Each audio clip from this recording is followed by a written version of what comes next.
মালয়েশিয়াতে আপনি বাংলাদেশি মাছ পাবেন।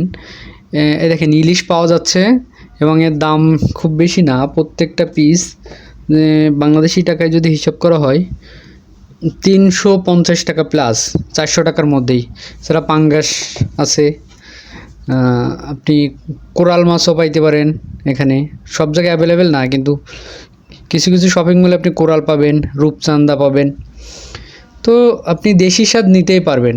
তেলাপিয়া, তারপরে এই যে বিভিন্ন ধরনের মাছ, দেশি মাছ পাবেন। টুনা ফিশ আছে, অবশ্য টুনা ফিশ বাংলাদেশে অ্যাভেলেবেল না। রুই পাবেন এবং সবথেকে মজার যে ব্যাপারটা, এখানে লইট্টা মাছ ও আপনি পাবেন। দেখেন লইট্টা মাছ, এবং এটা অনেকটা তাজা।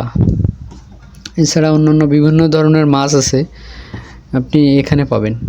তো দেশি স্বাদ যে একবারে নেই তা না, সবজি এবং মাছ অনেকটাই বাংলাদেশের মতোই পাওয়া যায়, কিন্তু বাংলাদেশের জিনিসের যে একটা স্বাদ, এখানে সেই স্বাদ পাওয়া যায় না।